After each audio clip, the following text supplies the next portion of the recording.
अंशुमान जी, जो vaccine wastage की भी बड़ी बातें आ रही हैं निकल निकल के, पहले भी हालांकि हम लोग इसके ऊपर चर्चा कर चुके हैं, लेकिन जो वैक्सीन वेस्ट हो रही है, 58 लाख से ज्यादा कह रहे हैं वैक्सीन वेस्ट हो गई, अलग अलग कहीं किसी का परसेंटेज कम है, किसी का ज्यादा है, और 4 घंटे में ही क्या वैक्सीन को कंज्यूम करना होता है, या अगर 4 घंटे से ज्यादा हो जाते हैं, या उसका क्या टाइम लिमिट, टाइम अवधि है, वो आप बताएं। और अगर ज्यादा समय हो जाता है तो उस कंडीशन में क्या वो वैक्सीन खराब हो जाती है, उसको नहीं लगाना चाहिए, यूज करना चाहिए, क्या उसके कोई साइड इफेक्ट्स हो सकते हैं, या सिर्फ इतना ही है कि वो वैक्सीन निष्प्रभावी हो जाएगी?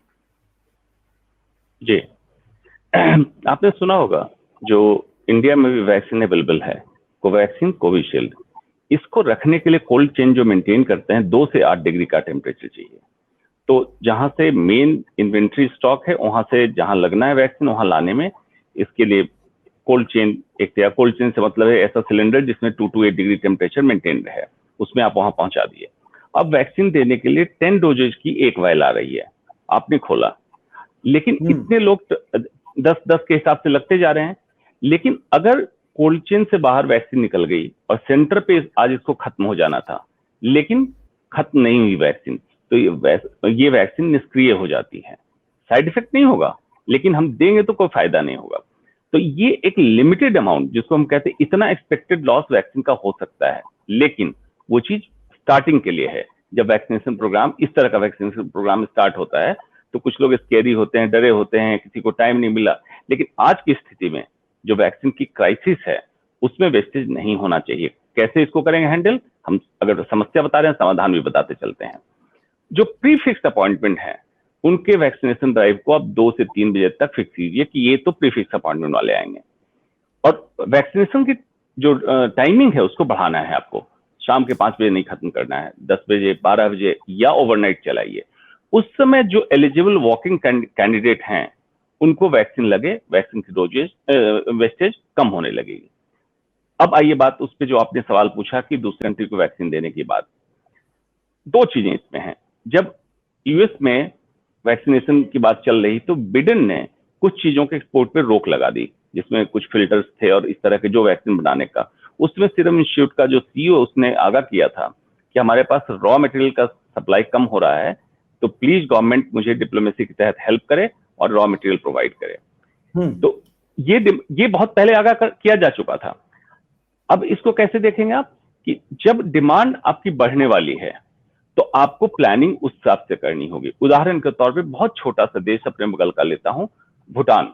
उसके जो प्राइम मिनिस्टर हैं, डॉक्टर ही हैं, उन्होंने अपने कंट्री की प्लानिंग कर ली कि इतनी आबादी है, मुझे कितने वैक्सीन को लाना है, कितने कम दिनों में लगा लेना है ताकि हर्ड इम्यूनिटी अचीव कर लें। और उन्होंने काफी अच्छा किया, जबकि प्रोडक्शन उनके यहाँ नहीं था। इंडिया का अग्रीमेंट था एस्ट्राजेनिका से, सीरम इंस्टीट्यूट का, और डब्ल्यूएचओ से वैक्सीन देने के लिए। तो ठीक है, तो आप इसको माइनस करके चलते कि इतना वैक्सीन तो मुझे बाहर भेजना है, तो प्रोडक्शन हम ज्यादा बढ़ाएं, क्योंकि डिमांड हमारी बढ़ने वाली। आज भी India less than 1% Indian population vaccinate हुई है। तो जितना आप डिले करते जाएंगे, म्यूटेशन वायरस में बढ़ता जाएगा, और हो सकता है एक दिन ये वैक्सीन ना कारगर हो जाए। तो इसको बचाने के लिए आपको स्टेप लेना पड़ेगा। अब ये सारी कहानी हुई क्यों रविंद्र जी? पिछले साल से लॉकडाउन से डिस्कस करते हैं, हम यहाँ आ गए।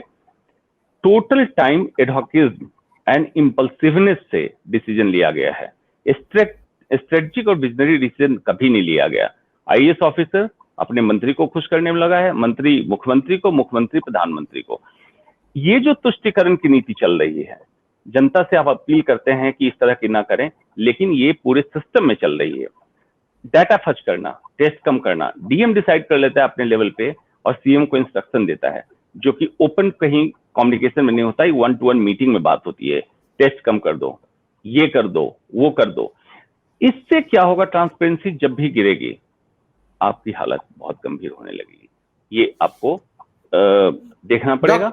और ये जो सॉरी नहीं कोई बात नहीं, आप कंटिन्यू करिए, फिर मैं काउंटर क्वेश्चन कर रहा था। जी, पॉलिटिकल एडवर्टीजमेंट जो होता है, जो आपने भी उदाहरण के तौर पे दिया था केजरीवाल या यूपी के मुख्यमंत्री का, प्रदूषण कम का याद होगा आपको, 25% पॉल्यूशन कम हुआ। कितना बड़ा ऐड चला? सेम चल रहा अभी टीकाकरण पे ऐड। अब बताइए कि इतने पैसे टीकोत्सव के प्रमोशन या एडवर्टीजमेंट, इतने पैसे अगर वैक्सीन लगाने में या पोल्यूशन कम करने में खर्च कर दी होती सरकार तो पता नहीं क्या हो जाता।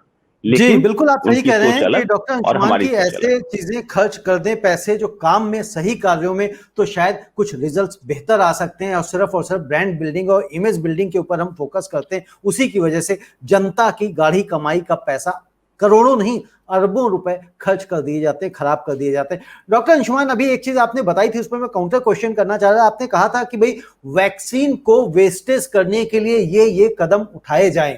एक बड़ा तीखा सा सवाल है डॉक्टर अंशुमान, क्या सारा ज्ञान इस तरह का आपके पास ही है क्या? दूसरे डॉक्टर्स के पास नहीं है क्या?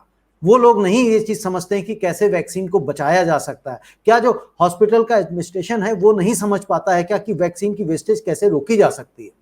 डॉक्टर अंशुमान जी बिल्कुल, मैं तो ज्ञान की कतार में सबसे पीछे खड़ा हूं क्योंकि मैं हर दिन सीख रहा हूं। तो मैं आज भी अपने आप को विद्यार्थी मानता हूं।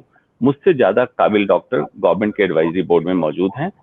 अब जो बात होती है वैक्सीन बचाने का, क्राइटेरिया बना रखा है आपने, 45 साल से ऊपर के लोगों में वैक्सीन लगना है।